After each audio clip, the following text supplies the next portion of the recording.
Hey everybody, it's Andre Shirdan, and I'm here with a good friend, Steve Cartin. And Steve has a combined 30 years of dental industry experience that sets him up as a great author, speaker, insurance verification, and billing specialist.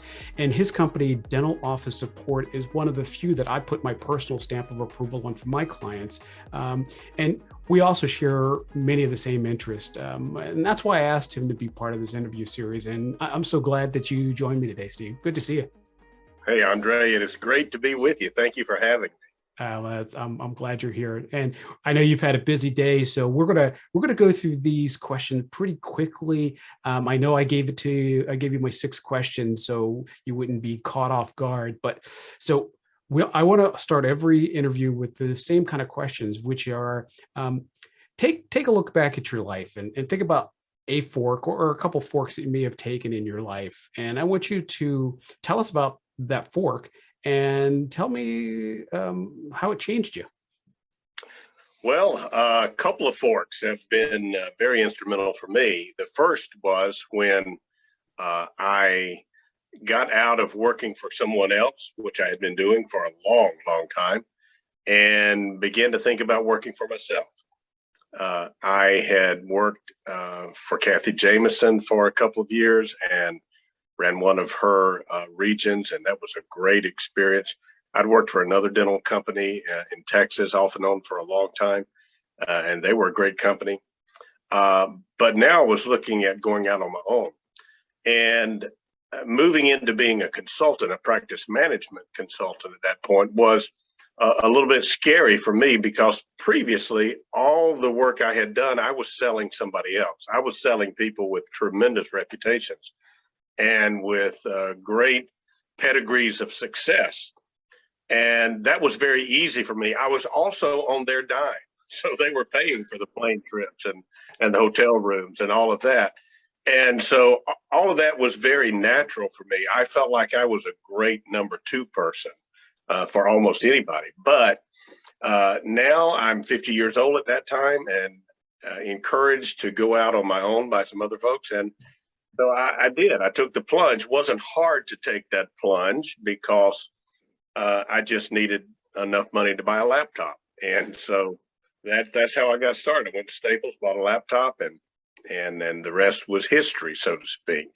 But I didn't know that just a couple months later there was going to be this big thing called the 2008 economic downturn. You remember that? Gas prices went up almost to where they are now. Well, they probably went a little higher than they are now, actually.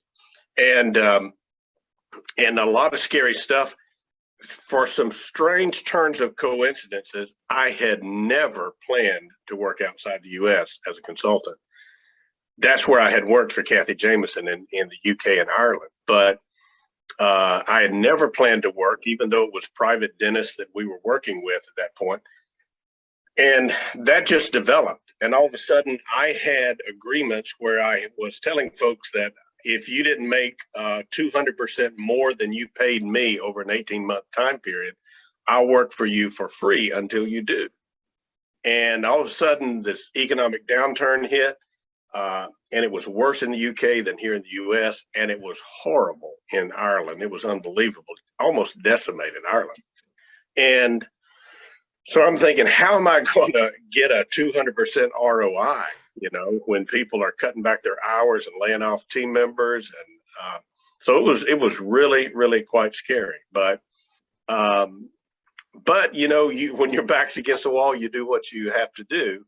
And we worked very hard, and amazingly, none of my clients in the UK or Ireland laid off any staff, cut back hygiene or anything like that. It was great. And when Irish dentistry was down 38%, my client was up 23%. So everything was going well and good. And I have to tell you, number one, I had some tremendous training from Kathy Jameson. So, I mean, she has an answer for any practice problem. And so that set me up well. But it was different working on my own dime, and it was different, you know, just kind of having to take the risk myself that I didn't have to take before. So that was the big thing.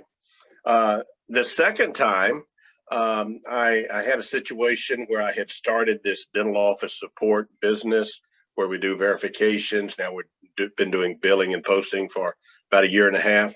And that was going pretty good. I saw immediately that it could get very large. And I set up a partnership with someone I trusted, and it was written, it was oral, but it never got written. And as it was not getting written, some bad things were happening, and I was just very uncomfortable and had to make a decision to part ways with them. And in doing that, ended up with like a $9,000 a month expenses that I was paying out, and only about $1,500 a month coming in. And so to keep that business going, I'm thinking, okay, what we're going to do. And my back was against the wall again. This time it was against the wall in a way that I was losing money, not just that I was kind of flush with a $450 laptop, but I'm losing money. But it turned around. It turned around, and when it did, it was an amazing thing. It came from some folks would say out of the blue. I say it came from out of the heavenly blue is where it came from, and it just turned around. By December 31st of 19, we were ready to launch in a big public way. So we rented an office space, hired 4 people, got to work doing great, and along came this thing called the pandemic. And that shut down all of our clients except for emergency patients. So our revenue went down 88% in April and May of 20. But again, you're back to the wall and you figure out how to be efficient, because we didn't have really any option for doing something different. This was kind of all we were doing with the people we'd hired. So we had to figure out how to be very efficient. And thankfully, we were able to do that. And amazingly, we have not had a price increase since I launched this business at the Hinman in 2018. We haven't increased. As a matter of fact, we've actually decreased our pricing for our services. And that's pretty amazing in this pandemic, post-pandemic kind of period. Everybody's paying more for gloves and masks and and groceries and everything. So having our backs to the wall really hard made us knuckle down to find the most efficient ways to do the things we do for our clients. And it was a good thing. So my post-fork self in those cases, one was never done it on my own, always was doing it for someone else who had a great reputation and who had money. And then I had to change. And then the second time it was that I was having to deal with a large loss at the beginning of the business, which many people, that happens. Right. But I'd not ever had to do it. And at that time now, 61 years old, I was just not ready to keep doing that. But it all turned around and it turned out great. And, so I've learned a little better how to sell myself and sell my product and feel great about what we do. And we have a great product. But I've also just kind of gotten more comfortable with the whole intricacies of the business world. It's different when you're having to meet payroll, every couple of weeks. Well, and that's a wonderful thing about, and this series has kind of brought that all out, is these forks in the road make us better people. That there's that cartoon of the robin kicking the baby out of the nest. Sometimes you got to do that in order to leap and move forward with the business. And that's a fantastic story. So that'll lead us into question number 2, which is there a book that everyone should be reading, and maybe a book that somebody should be reading over and over again? Yeah.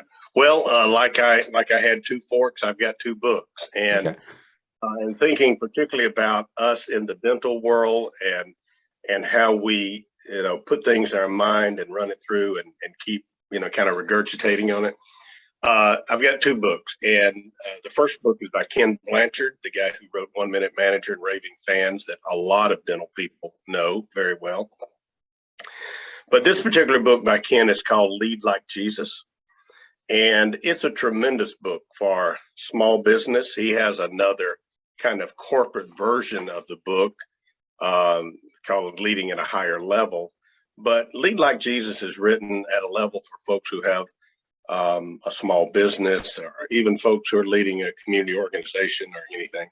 And it really talks about the matters of leadership and how you empower people to get things done. And that's so important. It's important for the dentist in a local office to, teach his assistant to pack cord so he can be, or she can be, in the next operatory over, prepping another crown. And so it's about how you empower people to really help you reach that vision that you have. Because very few of our visions can be reached by ourselves. We have a lot of people behind us. I've had a lot of great people that have empowered me through the years. Like I said, Kathy Jameson, how tremendously impactful she has been. Linda Drevenstedt, Linda Miles. I mean, people who have poured a lot into my life, and I'm very grateful. But that book helps you wrap your mind around how you put a vision out there and begin to empower people to help achieve that vision. So that would be. I got that one over there. Yeah, Tim's a great guy. He lives up in the summertime. He lives up in your area there. Yeah. Well, up in the mountains, Yeah. But great guy. And then the second book is by Michael Gerber, and it's called The E-Myth Revisited. And it is about how you scale something. We found out in this insurance verification business, it was one thing to serve 7 clients, but we when we got beyond about 7, just my son and myself at that time, we had to think of a new way of doing things so we could get more work done. And so we didn't bog down working all the time rather than building a business. Yeah. And that's what, really bogs down people is, how do you free yourself up? It's just like the same argument with the dentist in the operatory, packing cord when he or she doesn't need to do that. How do you set things up so that you are doing the things that only you can do? Yeah. Anything that anybody else can be done, empower them, train them to do it, and let them do it. It'll make them better, and it'll help you achieve your goal. And Michael Gerber does a great job, I think, in the E-Myth Revisited about how you put a practical action plan together for beginning to scale things so that when it's all over, he talks about when you start your business, write your job description, everything that you're doing in the business. Yep. And what you're doing along the way is you're beginning to take some of those things off of your job description, build a new job description for someone else, and you put their name on it. And so at the end, you have a job description that says owner. But you can only do that if you create systems that work and that scale.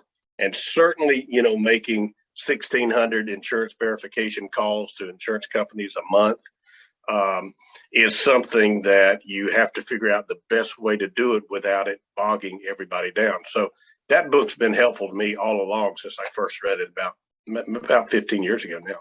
Yeah, that's an awesome book. Another one of my favorites. I actually used to teach a course on dental management using the E-Myth. So that's awesome book. Yeah. Yeah, great book for that. Sure is. So let's talk about question number 3, which is give me 1 or 2 of your favorite quotes. Well, that was my books. Yep, that was books. Quotes. Okay, quotes. You said quotes. Mm-hmm. I'm old, Andre. My ears don't work anymore.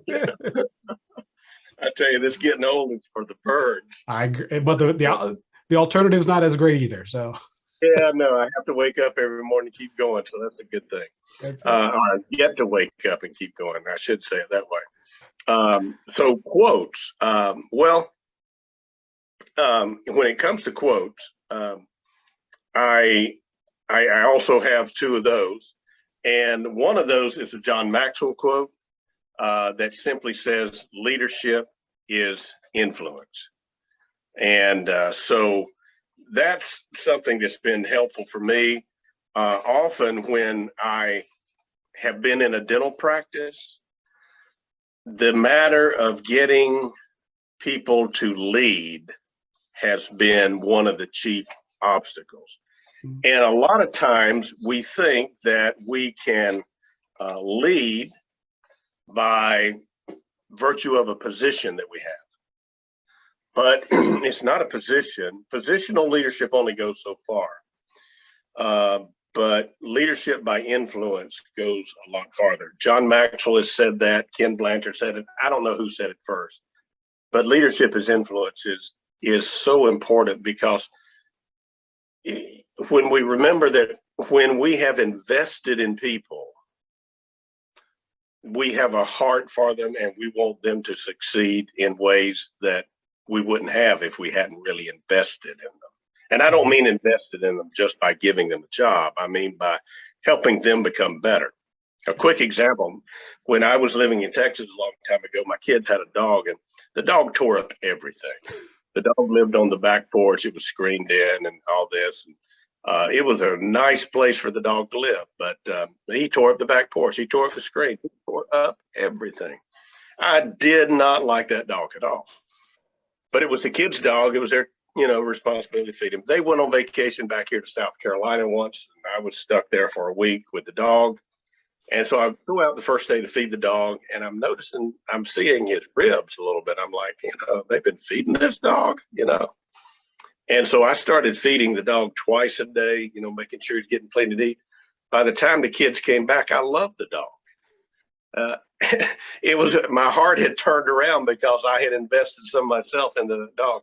And I think the same thing helps with people, that when you really want to influence them. Ken Blanchard has a saying that, any time that you seek to move somebody from one point to another in their thinking, in their development, or in their skill, you have decided to take on the role of a leader in that person's life.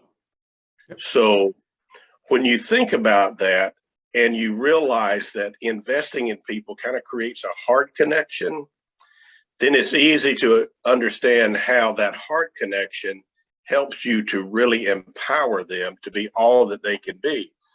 It's like many times I've heard a dentist tell me, I'm not sure I want to invest in all this training because I've done this before. I get my staff all trained up. I send them away. I train them up and all this, and then they go off and leave me.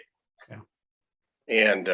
And I say, and I've heard somebody else say it, so I don't think it's unique to me, that the only thing worse than training someone and having them to leave is not training them and having them to stay. So wanting to invest in people, leadership is influence. That's a big thing. Then the other thing is one by Ken Blanchard. And Ken has this saying, and I learned it so much in that second fork in the road, that he says, do what God puts in front of you until he shows you something else. And when we were starting this verification business, we were deep in a hole. We got blessed with some business all of a sudden one morning that was enough business to keep the two of us very busy, to the point that we wouldn't be able to grow the business. And we had quite an argument about whether we were going to take it on or not. But I felt like it was laid in front of our laps. We didn't go looking for it. I'd never heard the people before they called us. And so we did it. And that really was what got this thing rolling, that we now call dental office support. And I just think many times the things that God puts in front of us are kind of like breadcrumbs that are leading us to where we need to be, because he looks from a lot higher up than we do. Yeah. And sees around the curves. He sees over the hills. He knows where we're going to best fulfill our purpose.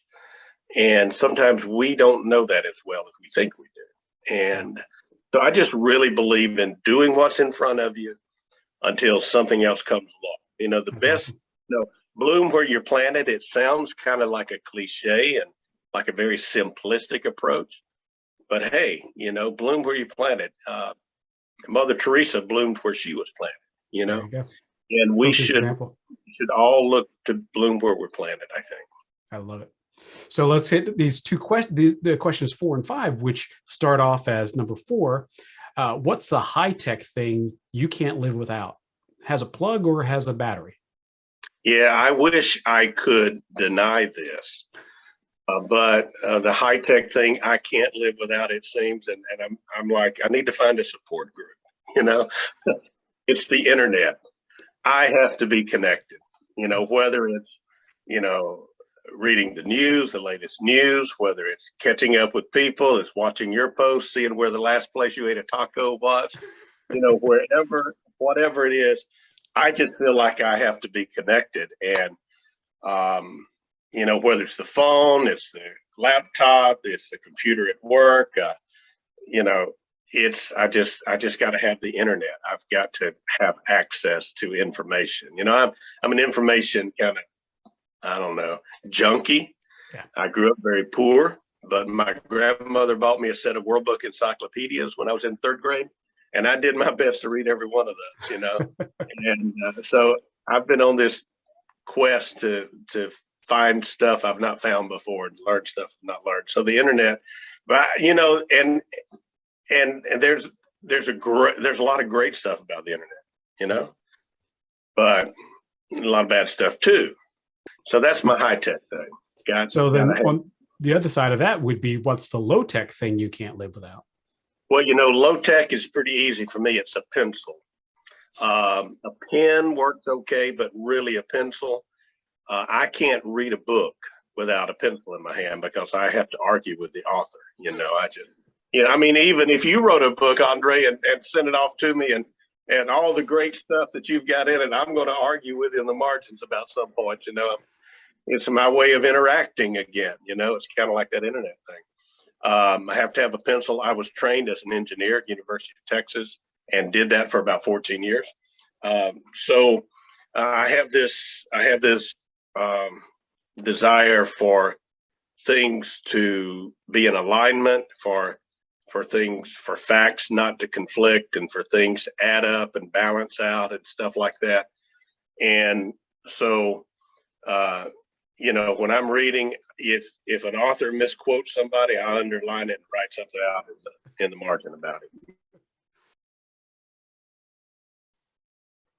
Hey, Steve, I lost you for a second, but here, let's go back to question 6, which is, go back to question 1, find yourself back at that fork in the road and give yourself a piece of advice to help yourself along those paths.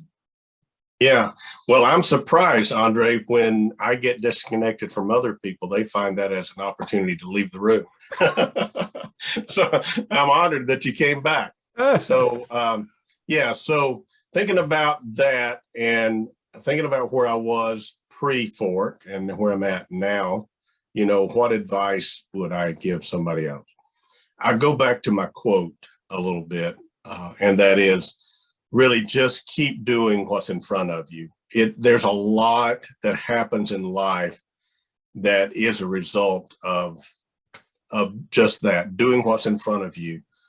And that sets you up for the next thing. My wife keeps this little board in the kitchen area, and it's one of those old-fashioned things where you have to change the letters one by one, but she puts up these sayings and posts it once every couple of months on Facebook. And one of the sayings she has that she put up recently says, doing what needs to be done in this moment puts you in the best position for the next moment. And so you discover things that you wouldn't normally discover. Today, I had a call with a dentist in California. She asked me if we in our verification business could do something different than what we're doing. And we don't do what she asked. And I'm thinking, because that's not, that's a big thing to make a change like that. But looking at it, it makes a lot of sense.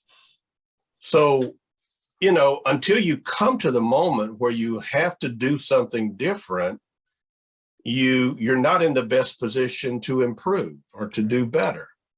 And so doing what's in front of you gives you that opportunity to run into a lot of walls you wouldn't otherwise run into, that you've got to figure your way around or up over. And so I think that that is the thing I'd say.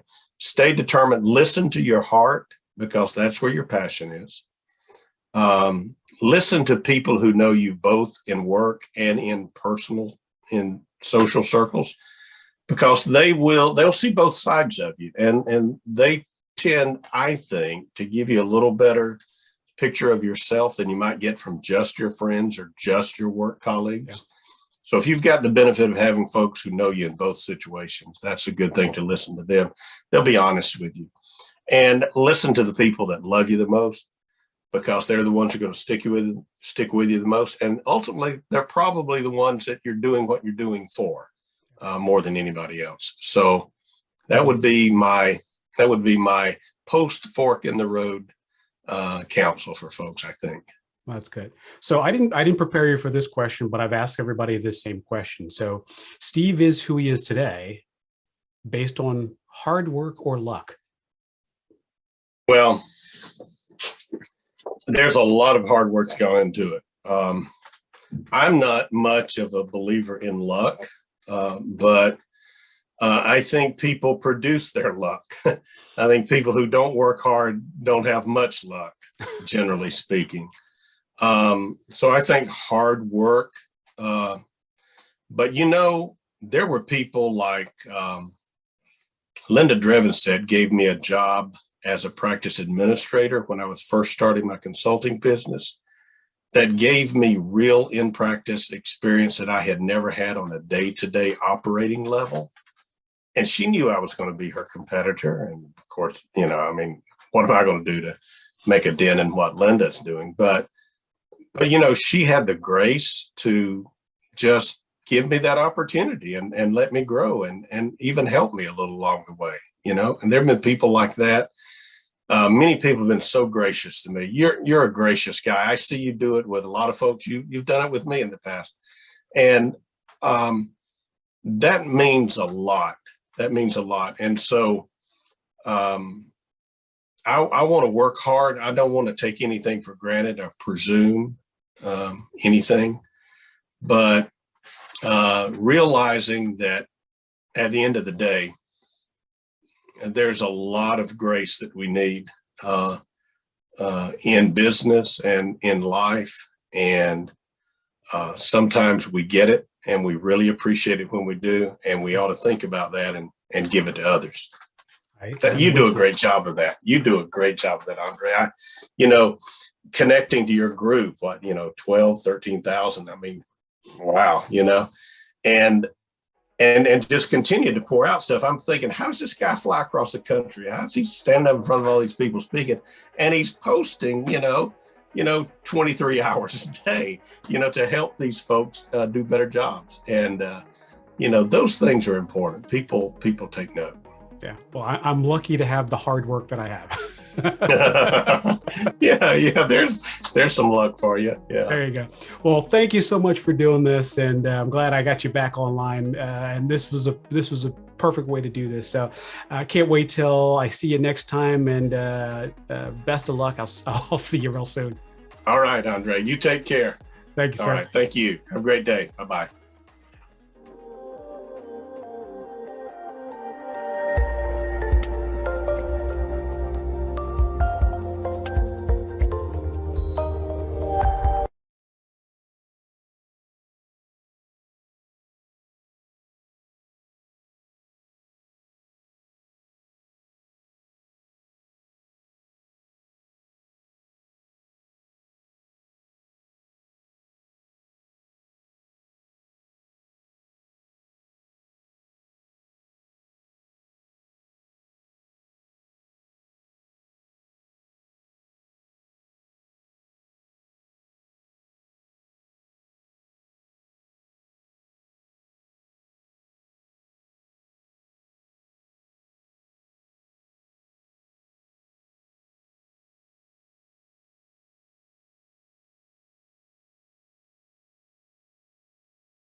Thank you, All sir. right. Thank you. Have a great day. Bye-bye.